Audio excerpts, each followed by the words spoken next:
Olá, graça e paz, meu amado irmão, minha amada irmã em Cristo Jesus. Mais um trimestre se inicia, o terceiro trimestre de 2021. Já estamos passando do meio do ano, meu querido. Cheio de experiência, cheio de alegria e paixão para realizar esse trabalho. Estamos procurando fazer o melhor, trazer algumas novidades para agregar nesse projeto. Você, meu irmão, minha irmã, que tem nos ajudado, intercedido, você que faz parte do grupo dos 300, eu conto com seu apoio nesse trimestre, com a sua oração. Juntos podemos realizar um trabalho maravilhoso na obra do nosso Deus. E esse trimestre promete, meu amado. Nós estaremos estudando nesse trimestre o seguinte tema: o plano de Deus para Israel em meio à infidelidade da nação, as correções e os ensinamentos divinos no período dos reis de Israel. Neste trimestre, nós vamos falar um pouco da história dos reis de Israel, sempre com aquela perspectiva e aquela ótica, trazer uma aplicação para os nossos dias. Não faz sentido lermos a palavra de Deus, estudarmos 3 meses e ficarmos somente no fato histórico. Nossa proposta é fazer a aplicação do texto nas suas mais variadas formas. Amém, querido? E para isso nós contamos com a presença do Espírito Santo. No projeto Auxílio ao Mestre, nós estaremos estudando a lição de número 1. A ascensão de Salomão e a construção do templo. Leitura bíblica. 1 Reis, capítulo 4, verso 29 ao 34, capítulo 6, verso 1, de 11 ao 14. Vamos lá. E deu Deus a Salomão sabedoria e muitíssimo entendimento, e largueza de coração, como a areia que está na praia do mar.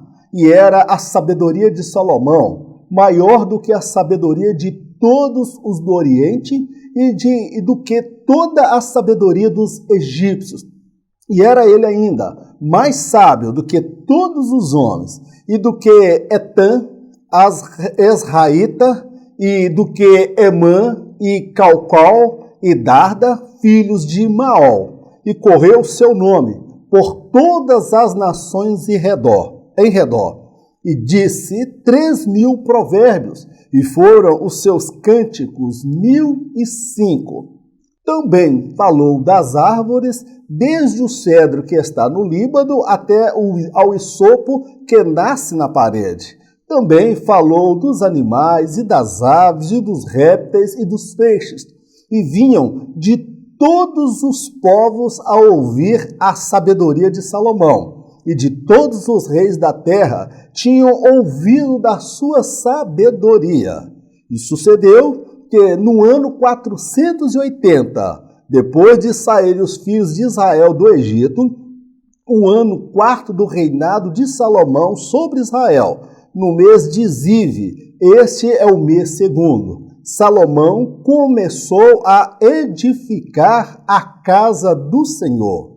Então veio a palavra do Senhor a Salomão, dizendo: quanto a esta casa que tu edificas, se andares nos meus estatutos e fizeres os meus juízos e guardares todos os meus mandamentos, andando neles, confirmarei para contigo a minha palavra, a qual falei a teu pai Davi, e habitarei no meio dos filhos de Israel, e não desampararei o meu povo de Israel. Assim edificou Salomão aquela casa e a aperfeiçoou. Nesta lição de hoje, nós vamos estudar acerca de Salomão, a sua ascensão ao trono e a construção do templo, conhecido como Templo de Salomão. Salomão, ele foi primeiro escolhido por Deus para reinar e para estar à frente da construção daquela obra que inicialmente foi idealizada por Davi.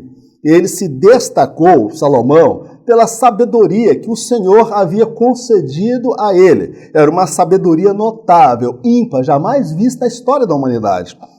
Seu governo foi marcado pela paz, justiça, prosperidades, grandes feitos, grandes realizações. O maior dele foi a construção do templo em Jerusalém.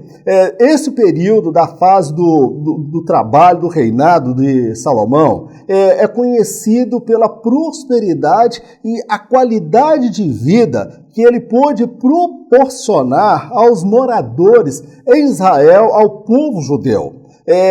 Porém, na velhice, meu amado, o coração de Salomão se corrompeu. Na velhice, as suas mulheres, aquelas mulheres pagãs com as quais ele casou, fazendo alianças e recebendo grandes quantias. Na velhice, Salomão, ele acabou gradativamente se desviando do Senhor. Não ocorreu do dia para a noite. Foi todo um processo. E Salomão, quando ele nem percebeu, ele já estava às voltas com a idolatria em Israel. E o pior, ele institucionalizou a idolatria em Israel, meu querido. E isto contribuiu para que no futuro houvesse a divisão entre o reino do norte e o reino do sul. É sobre Salomão e o seu reinado que nós iremos estudar na lição de hoje. A sabedoria de Salomão. Meu querido, Salomão, antes dele pedir a Deus sabedoria, ele já havia revelado também sensatez, nobreza, capacidade de discernimento e sabedoria.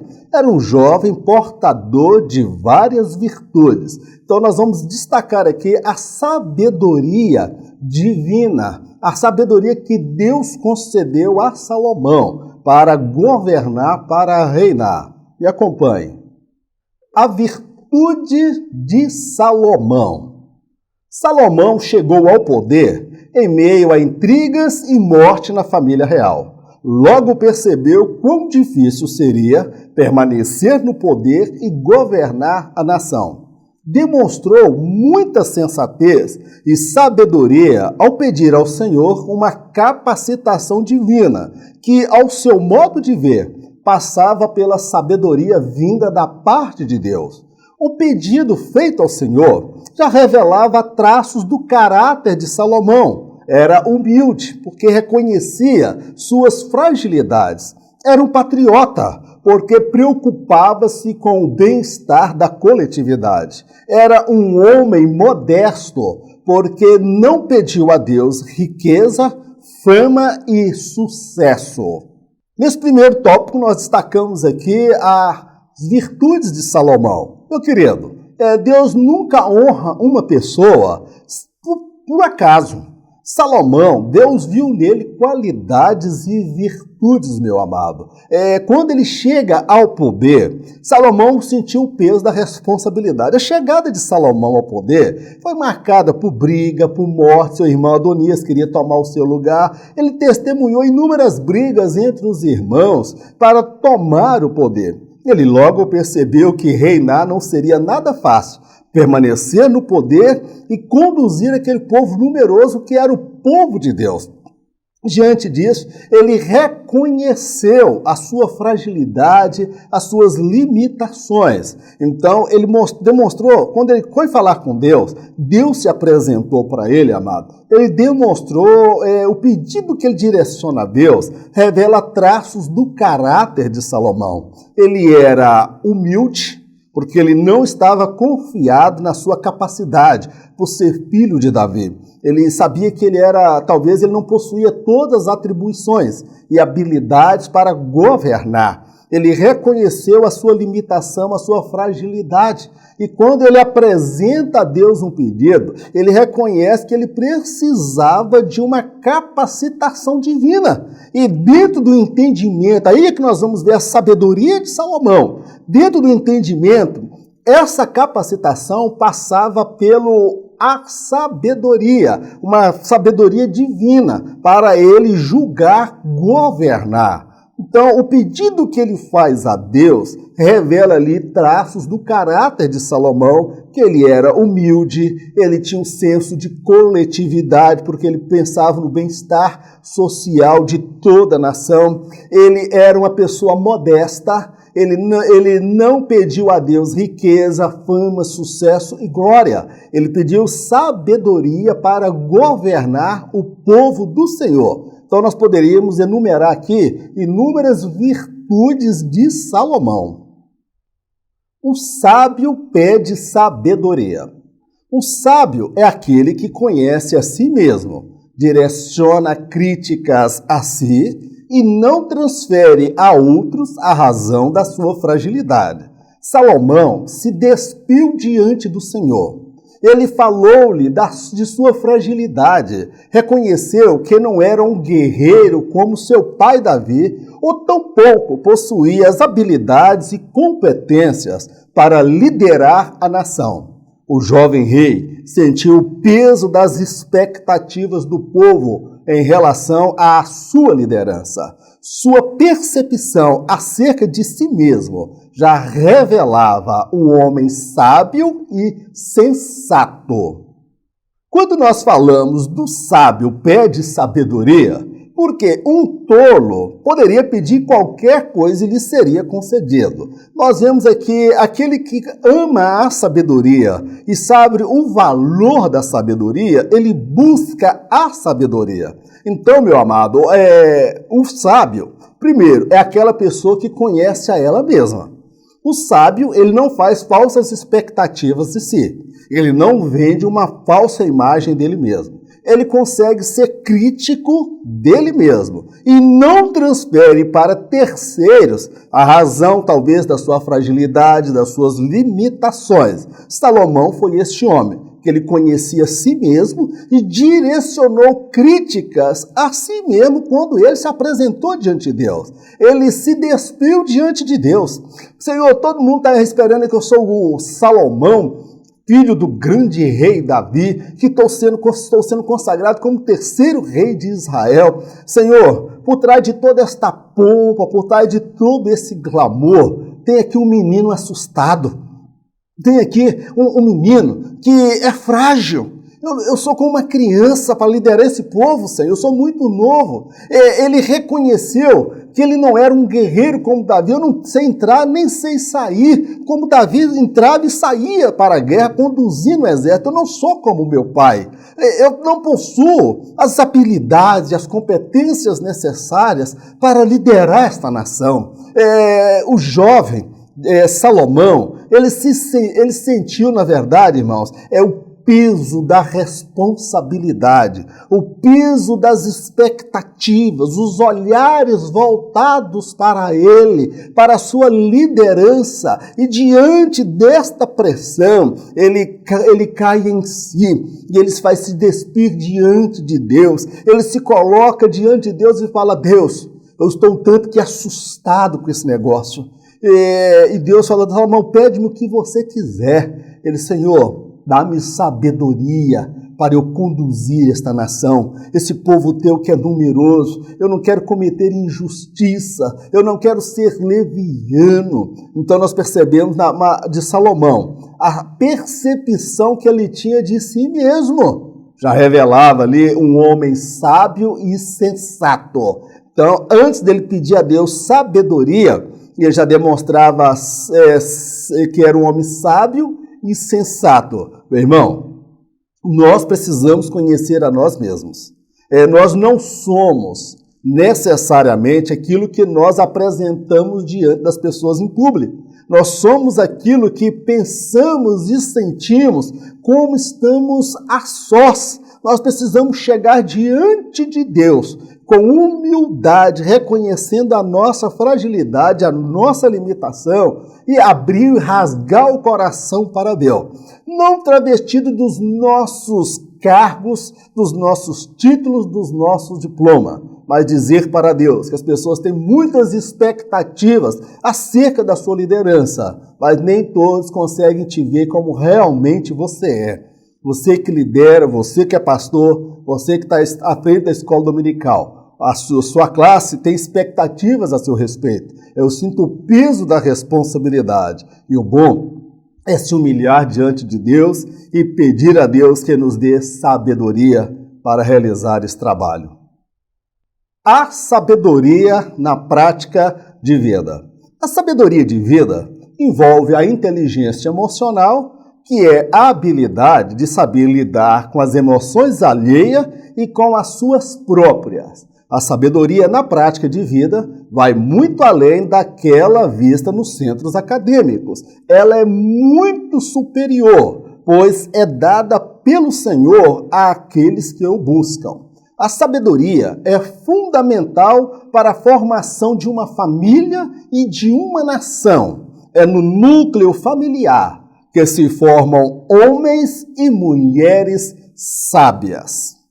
A sabedoria de Salomão era uma sabedoria que Deus havia concedido, ou seja, a sensatez. Era aquela pessoa que tinha uma sabedoria de vida. Até para se apresentar diante de Deus, ele demonstrou essa sabedoria na prática, no dia a dia. Então, essa sabedoria, ela envolve, meu irmão, a sabedoria de vida enquanto prática, ela envolve a inteligência emocional. O que é a inteligência emocional? É a habilidade de saber lidar com as suas próprias emoções e lidar com as emoções das pessoas próximas a nós, do nosso círculo de convívio, nosso círculo social. Então, a sabedoria, ela passa por isso.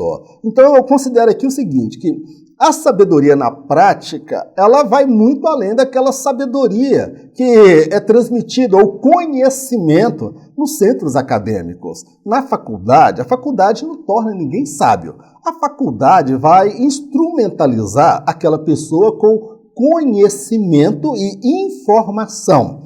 A forma como a pessoa vai aplicar aquele conhecimento e informação é o que nós chamamos de sabedoria. A sabedoria, enquanto prática de vida, ela é muito superior à sabedoria que nós vemos ali, o conhecimento acadêmico. Ele é muito importante, mas nós conhecemos pessoas que nunca passaram pelo banco da faculdade e demonstram uma sabedoria de vida muito grande no casamento, na criação dos filhos, na vida espiritual, no aconselhamento, nos negócios, nos empreendimentos, em todas as áreas da sua vida. É aquela pessoa sábia, aquela pessoa prudente, sensata, equilibrada emocionalmente. Esta sabedoria, irmão, enquanto prática de vida, ela é fundamental para um casamento saudável, na constituição de uma família. É por isso que Salomão vai dizer que a mulher sábia edifica sua casa. Ele também vai dizer que o temor do Senhor é o princípio da sabedoria. Então, a família, onde nós formamos pessoas sábias, não é na escola. A escola, ela contribui. A faculdade também contribui. Mas qual é o berço, o núcleo, onde se fabricam pessoas sábias? É no núcleo familiar, onde o filho vai ter no pai ali, o referencial de um homem sábio, prudente e sensato. É no núcleo familiar que a filha vai ter no pai, na mãe, a referência de uma mulher sábia, uma mulher prudente. Então, nós percebemos que uma nação, para ser uma nação próspera, bem-sucedida, ela vai precisar de homens e mulheres sábios, na sabedoria de vida em termos de convívio, relacionamentos humanos, inteligência emocional. E é no seio da família, no núcleo familiar, é que se formam homens e mulheres sábios. A consolidação do poder. Uma vez que Salomão chegou ao poder, no meio de um momento muito tumultuado, e eles estavam tanto que apreensivos, inseguros, e Deus se apresenta para ele conversa com Deus e Deus se agrada de Salomão quando ele pede sabedoria e Deus concede a ele muito mais do que ele havia pedido. Então nós vemos os traços da personalidade, do caráter de Salomão. Nós vamos estudar aqui no momento agora em que ele vem consolidar o poder, ou seja, ele já estava de fato governando, liderando, fazendo um trabalho maravilhoso enquanto chefe de Estado. A glória do reino de Salomão. O rei Salomão não teve que lidar com conflitos internos e externos. Por esta razão, ele pôde realizar uma gestão eficiente, isto é, todos os recursos puderam ser investidos no bem-estar da população. Enquanto viveu no temor do Senhor, Salomão foi bem-sucedido. Ele foi um grande estadista. Sua liderança foi marcada pela justiça, retidão, grandes feitos. Ele mesmo escreveu: quando os justos governam, o povo se alegra. Quando os perversos estão no poder, o povo geme. Esta verdade tem muito a nos ensinar e deve nortear nossas escolhas nas urnas. Quando nós falamos da glória do reino de Salomão, meu irmão, não tem como eu quantificar aqui a glória que foi o governo de Salomão. Haja vista a sabedoria que Deus concedeu a este homem, tá bom, meu querido? Então, um ponto a favor de Salomão. Duas situações que só ele viveu e nenhum outro rei viveu naqueles tempos. Aqueles tempos eram tempos de guerras, de conflitos internos e externos. Davi passou por conflitos internos com seu filho, que queria tomar o poder, e ele passou também com conflitos externos, inimigos de todos os lados. Salomão, meu amado, ele não teve que lidar com conflitos internos, gente querendo tomar o poder, tumultuando, guerra civil. Ele também não passou por conflitos externos. Muito dinheiro era envolvido nas campanhas militares, nas guerras. Então, por ele não ter esses conflitos externos, internos, guerras, ele pôde destinar toda a receita para realizar uma gestão eficiente. Que gestão é esta? Todos os recursos, irmãos, eles puderam ser investidos no bem-estar da população. Durante o governo de Salomão, a Bíblia vai falar que o povo festejava. O povo vivia um momento de prosperidade, de abundância. E o governo de Salomão foi marcado pela retidão, pela justiça, pela paz, pela qualidade de vida, vamos dizer, as questões sociais foram resolvidas, porque ele pôde fazer uma gestão sem se preocupar com guerra civil, sem se preocupar com perturbações. Ele teve paz de todos os lados. Então, meu amado, Salomão, enquanto ele viveu no temor do Senhor, o governo dele foi muito bem sucedido. Ele foi um grande estadista. Ele foi um chefe de governo, meu irmão, que fez um governo maravilhoso. A liderança de Salomão, meu amado, foi marcada pela justiça, pela retidão e grandes feitos, grandes realizações. Dentre elas, a maior, com certeza, foi a construção do fabuloso e monumental templo que ele fez para o Senhor. Salomão, ele pôde, como estadista, como líder de uma nação, ele escreveu: quando os justos governam, o povo se alegra. Quando os perversos estão no poder, o povo geme. Esta verdade tem muito a nos ensinar, irmãos. Eu fico olhando aqui, quando Salomão fala, quando os justos governam, o povo se alegra. Quando o ímpio, os perversos, o povo geme. E quem é que coloca o ímpio, o perverso lá? É o povo. Nós vivemos num estado de democracia. Então nós queremos ver um governo esplendoroso, um governo abençoado. Agora, isso precisa ser decidido na eleição. Às vezes nós passamos 3 anos, 4 anos declarando que o Brasil é de Jesus. Mas na hora de votar, às vezes a gente vota amaldiçoando a nação, porque a gente não vota com consciência. Às vezes a gente vota escolhendo pessoas que vão nos favorecer porque temos uma dívida moral com aquela pessoa. Então, meu amado, vamos fazer melhores escolhas. O orgulho precede a ruína. O reinado de Salomão foi marcado pelo temor a Deus. Infelizmente, quando mais velho, ele deixou-se dominar pela vaidade e ostentação. Salomão gradativamente se afastou do Senhor. Suas muitas esposas pagãs foram para ele como um laço de perdição, tal como Sansão. O velho Salomão cedeu aos desejos mais repugnantes de suas mulheres pagãs e, sem que se desse conta, já estava amarrado às cordas da idolatria, conduzindo assim toda a nação à perdição moral e espiritual. O governo de Salomão, amados, foi um governo marcado pelo temor de Deus. Enquanto ele andou no temor de Deus, o governo dele foi um governo maravilhoso. Mas quando ele abandonou o temor de Deus, irmãos, quando isso aconteceu, meu irmão, isso não ocorreu do dia para a noite. Não foi uma mudança abrupta, repentina.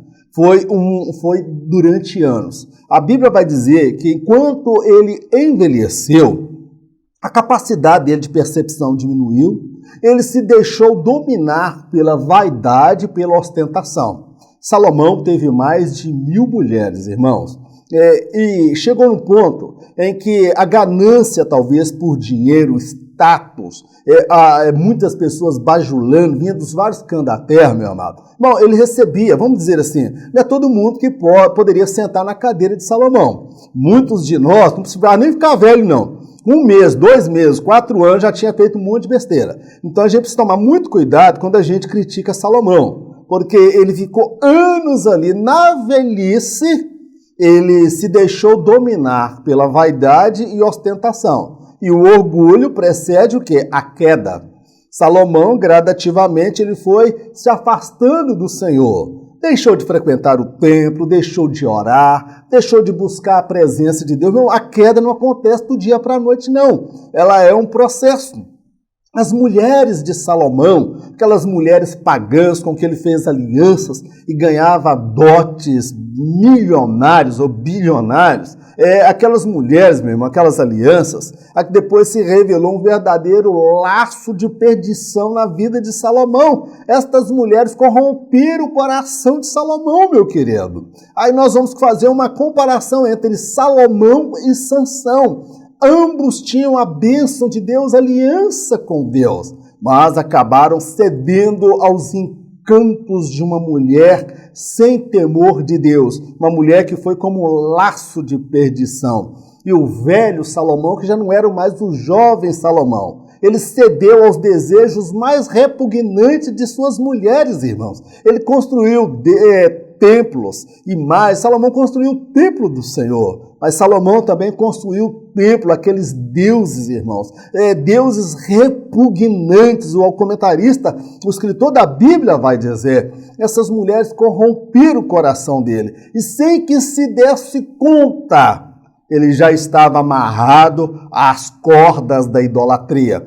Dalila, ela amarrou Sansão com cordas de couro e não puderam prender, mas Sansão foi amarrado com as cordas da idolatria, e assim ele conduziu toda a nação de Israel para a perdição moral e espiritual.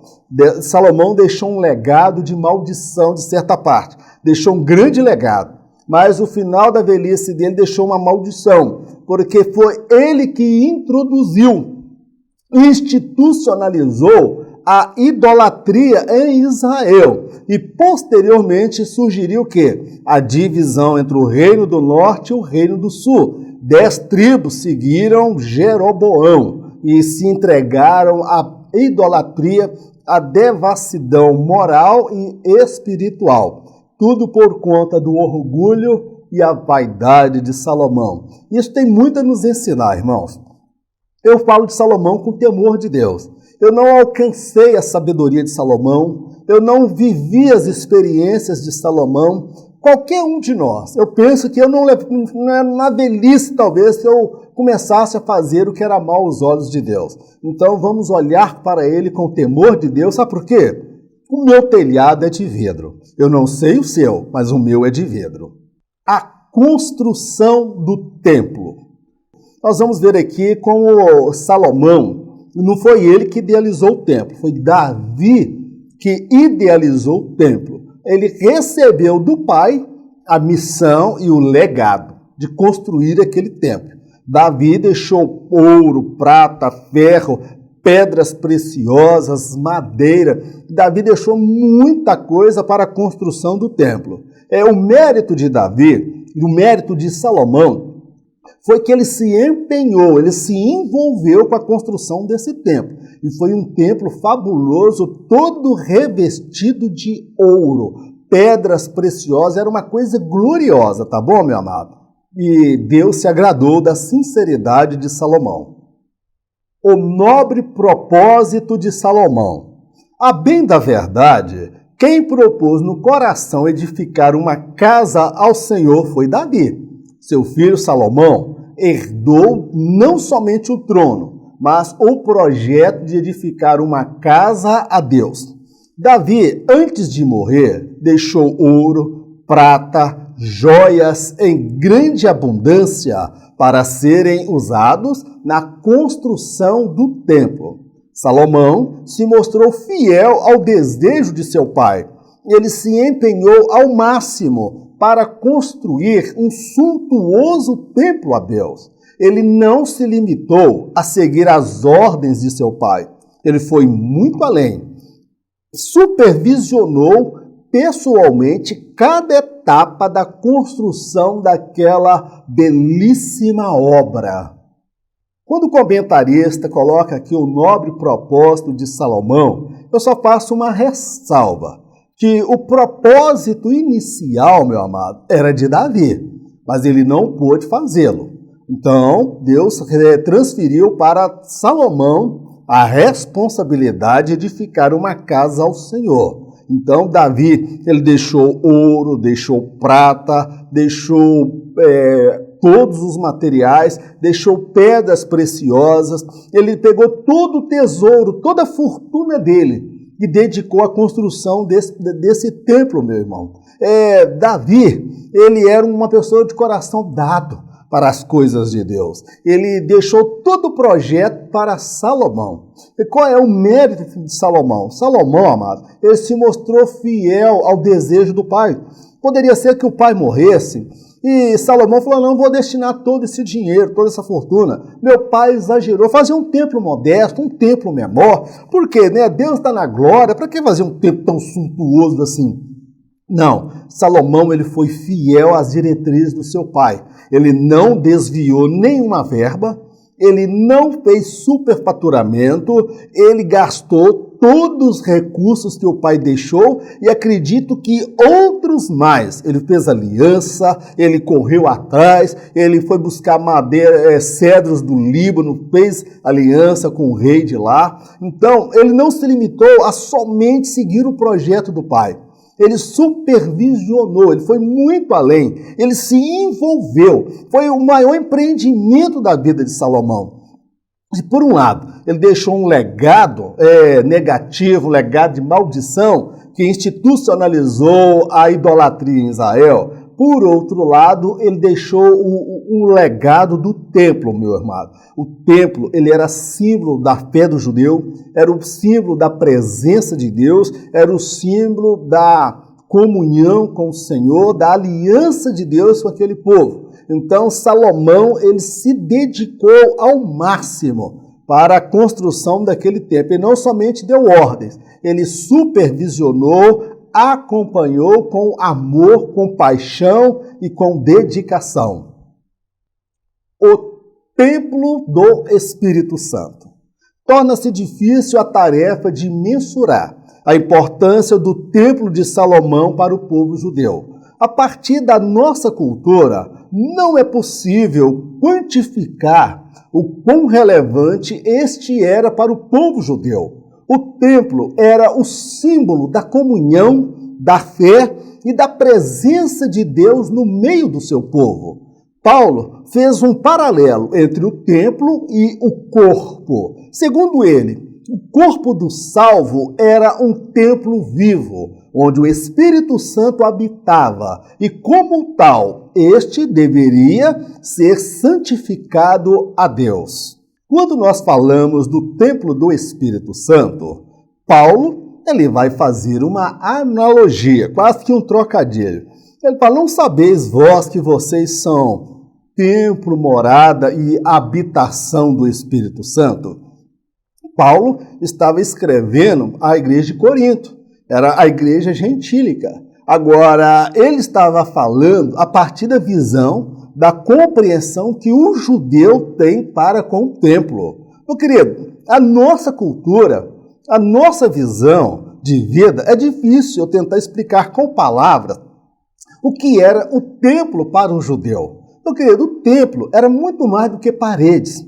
O templo, ele representava a presença de Deus, a fé monoteísta, a crença no único Deus. Ele representava a aliança com Deus, com Israel ao longo da história. O templo, ele tinha um simbolismo muito grande. Era um símbolo, era um orgulho do povo judeu, porque aquilo falava da aliança com Deus e da fé viva no único Deus. Então o templo era muito mais do que parede, ele tinha um simbolismo muito grande. E é dentro desta visão que Paulo vai falar da grandeza do templo do Espírito Santo, que sou eu e você, que o nosso corpo é a obra-prima das mãos de Deus. O nosso corpo ele é templo, morada e habitação. Nós devemos ter dentro do nosso templo o ouro da sinceridade, as joias da fidelidade, a prata da oração, o bronze do jejum, da santificação, do amor ao Senhor. Nós devemos adornar o nosso templo. Cada um vai adornar esse templo, vai edificar, vai trabalhar. O templo, ele era consagrado e dedicado ao Senhor, santificado. E Paulo, ele fala que na qualidade de templo do Espírito, eu e você temos que ser santo na nossa forma de vestir, na nossa forma de falar, na nossa forma de nos portar, no nosso casamento, no namoro, no noivado, na faculdade, nos negócios, na rua, no WhatsApp, no Facebook, nas redes sociais. Bendize a minha alma ao Senhor, e tudo que há em mim, bendiga o teu santo nome. Então, todas as áreas da nossa vida tem que ser uma expressão de adoração a Deus. Nós somos santos porque o nosso corpo ele é templo, morada e habitação do Espírito Santo. A glória do Senhor. Havia uma grande expectativa por parte do povo, dos sacerdotes e do rei Salomão. Será que aquele templo seria aceito pelo Senhor? Como saberia se Deus, de fato, se agradou dele? A resposta se deu em dois momentos. O primeiro, quando a Arca da Aliança foi introduzida no lugar santíssimo. Nesta ocasião, a glória de Deus foi tanta que os sacerdotes não conseguiam ficar em pé. O segundo foi ainda maior, quando Salomão dirigiu ao Senhor uma oração verdadeira. A casa se encheu da glória de Deus e um fogo do céu consumiu o holocausto. Meu querido, o templo foi construído, anos de dedicação, milhões ou milhões, talvez bilhões de reais naquele empreendimento, atualizando, eu não sei, eu não fiz o cálculo. Era ouro, pedra preciosa, tudo lindo, tudo de melhor. Salomão, ele fez aquilo com dedicação, ele se empenhou naquele projeto. Agora a questão, quando chegavam os momentos da inauguração, os últimos preparativos, havia uma expectativa do povo, uma expectativa dos sacerdotes e do de Salomão. Será que Deus ia se agradar daquele templo? Será que Deus iria se manifestar naquele templo? Porque uma coisa é fazer um templo para Deus, outra coisa é Deus agradar do templo. Aí, meu amado, e agora? Como eles saberiam se Deus agradou ou não? Meu querido, essa resposta, ela veio de dois momentos distintos. O primeiro foi quando os sacerdotes introduziram no lugar santíssimo, Santo dos Santos, a Arca da Aliança. Meu irmão, quando essa arca foi introduzida no Santíssimo, a glória de Deus foi tão grande que tomou conta daquele ambiente a ponto dos sacerdotes não poderem ficar de pé. Ou seja, foi praticamente um Pentecostes ali, ou pelo menos uma prévia do que seria o Pentecostes, irmãos. A glória de Deus. Então, Deus agradou o sacerdote. Deus está agradando o que nós estamos fazendo. Deus está recebendo. Ele manifestou a glória dele no nosso meio. Oh, santo, santo, santo é o Senhor. E os sacerdotes, irmão, eles não podiam se conter ficar de pé. E deram um recado: Salomão, a glória de Deus manifestou naquele lugar. E a conversa espalhou, não tinha nem WhatsApp, nem Facebook, todo mundo boca a boca falando. O sacerdote caiu no poder lá dentro. A glória de Deus tomou conta do ambiente. Nós nunca vimos um trem desse, não. Meu querido, depois, quando foi dar Salomão fazer a consagração, meu irmão, a dedicação de Salomão é uma coisa impressionante. Parecia que ele agiu até como sacerdote. Parecia até que ele era da família dos levitas, de tanto que ele se envolveu. E chegou o momento dele consagrar o templo. E Salomão faz uma das mais belas orações na Bíblia, irmão. Ele direcionou a Deus: Senhor, eu construí esse templo com a minha sabedoria, com o dinheiro que o papai deixou, eu me envolvi. Não, ele não falou, não tinha nada de eu. Ele dá a glória a Deus, ele dá o louvor a Deus, ele faz uma oração verdadeira. Meu irmão, aquela oração subiu até as narinas de Deus. Aquele foi o primeiro aroma que subiu, a oração de Salomão. Aquilo chegou até as narinas de Deus como água agradável. Não havia não havia vaidade, orgulho, soberba, prepotência. Ali estava um homem grato a Deus. Aquele jovem seguro, preocupado, lá no começo do seu reinado, ele chegava com humildade, apresentando a Deus: Deus, no coração eu sei que o Senhor já manifestou a tua glória entre os sacerdotes, mas eu quero consagrar a ti. É coisa pequena, eu me esforcei para fazer o melhor, mas ainda assim é pequeno. O Senhor não habita no templo, mas Senhor, recebe tudo que nós fizemos para o Senhor. É pouco, mas nós nos empenhamos nesse pouco. Meu irmão, a glória de Deus tomou conta daquele lugar. O fogo desceu do céu, consumiu todo o holocausto, irmão. Irmão, foram milhares e milhares de boi, vaca, cordeiro. Irmão, foram milhares e milhares. Os sacerdotes, irmãos, os levitas ficaram cansados de tantos holocaustos que teve, irmão. Foi uma peste e veio fogo do céu, consumiu aquilo, e todo Israel viu. E a glória de Deus tomou conta do ambiente, meu querido. E é dentro desse contexto que nós temos 2 Crônicas 7, capítulo 14. 2 Crônicas, capítulo 7, verso 14. E se o meu povo, que se chama pelo meu nome, se humilhar, orar, e se voltar para mim, confessar os seus pecados, então eu ouvirei do céu, perdoarei os seus pecados e sararei a sua terra. Foi dentro desse contexto da inauguração. A glória de Deus, meu irmão, impactou aquele ambiente. Foi aquilo que atestou que, de fato, Deus estava recebendo tudo que estava sendo feito naquele lugar. Meu querido, nós precisamos da glória de Deus. O que atesta se estamos sendo ou não aprovados por Deus é a glória de Deus. Havia uma expectativa se Deus iria receber ou não. E como o povo poderia saber? Deus deu um sinal. Eu estou me agradando. Fez os sacerdotes cair no poder. Não podiam ficar em pé. E depois a glória de Deus invadiu. Deus mandou fogo do céu e consumiu o holocausto. Deus agradou daquele templo. Deus contemplou a sinceridade, a fidelidade de Salomão. E ele fez aquilo com um coração grato. Ele era rei, mas o coração dele ainda era o coração de um menino, assustado, preocupado, sofrendo a pressão das expectativas. Era aquele menino que se achava um menino, que foi o rei Salomão que consagrou o templo a Deus. Meus irmãos, falar de Salomão, falar do templo é algo maravilhoso. Vamos ficar com as coisas boas relacionadas a Salomão. Salomão, na sua velhice, as mulheres corromperam seu coração. Mas uma coisa eu admiro em Salomão. Em Eclesiastes, em Provérbios e Cantares, ele também estava com a idade mais avançada ainda. E ele viveu para refazer parte dos seus erros. E ele escreve Eclesiastes, meu amado, dando conselho. Ele fala do ponto de vista de quem errou, do ponto de vista de quem falhou, mas ele se humilhou diante de Deus. Eu creio plenamente na salvação de Salomão. Embora o reino se dividiu conforme Deus havia dito, mas ele deixou um legado maravilhoso para a minha vida, para as nossas vidas. Chegamos aqui ao término da nossa lição. Passou rápido, hein? Mas eu quero falar com você que está assistindo esse vídeo pela primeira vez. Eu sou o presbítero Mauro Lúcio e semanalmente estamos produzindo conteúdo para auxiliar os professores e professoras da Escola Bíblica Dominical. Se você desejar esse material, eu quero te convidar a fazer parte do grupo dos 300.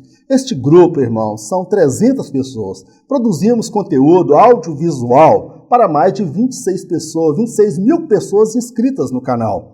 Mas eu tenho enfrentado sérias dificuldades para dar continuidade a esse projeto. Neste trimestre, eu estou com um projeto de ministrar uma lição aos sábados, fazendo uma live.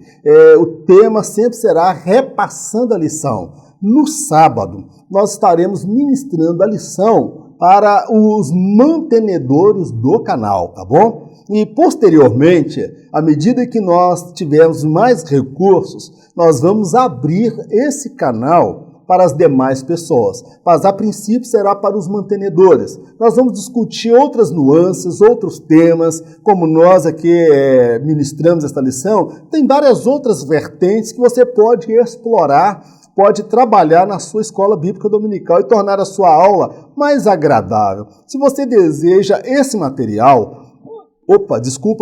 Se você deseja esse material, tem o meu telefone aí no rodapé, me procure, me manda uma mensagem no privado, eu vou te orientar. Os mantenedores são aquelas pessoas que assumem o compromisso de nos ajudar com uma ajuda de R$25, de R$30, de 50, de 100, de 200. Meu irmão, é a medida da sua fé. Quando você se apresenta para ser um dos mantenedores, você está me propiciando dar continuidade a esse projeto. Com o material audiovisual, eu consigo alcançar milhares de pessoas que estão sendo abençoadas, igrejas, escola dominical, superintendentes, departamentos. Então, são muitas pessoas que estão sendo abençoadas. Invista nesse projeto, se você entende que esse projeto é de Deus, tá bom, meu amado? Vamos orar? Eterno Deus, nós queremos te agradecer por mais esse estudo da tua palavra. Como é maravilhoso estudar a tua palavra. Como é maravilhoso discorrer da tua palavra. Meu Deus, ensina-nos a guardar tudo que ouvimos, tudo que vimos aqui nesta hora, meu Pai. E o teu Espírito venha despertar em nós esses valores, esses conhecimentos, Pai. Meu Deus, capacita o teu servo, a tua serva, para ministrar estas lições deste trimestre na sala de aula. Que vidas sejam impactadas pelo poder da tua palavra e pela ação do teu Espírito.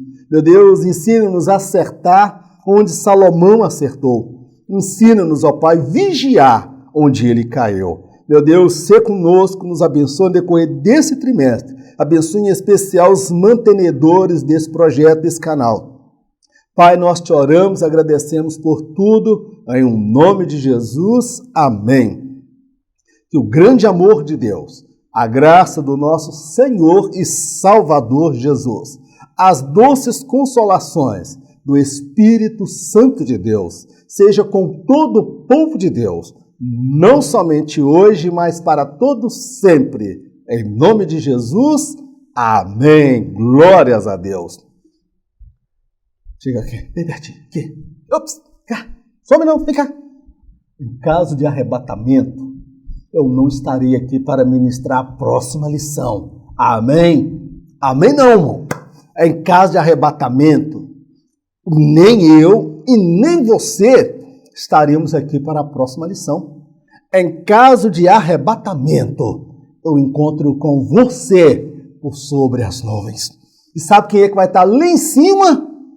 O amado, o desejado, o noivo e a noiva ao encontro dele. Nós veremos Jesus por sobre as nuvens. Fique na paz, guarde no seu coração esta promessa e na sua alma esta certeza. Deus te abençoe, fique na paz, em nome de Jesus.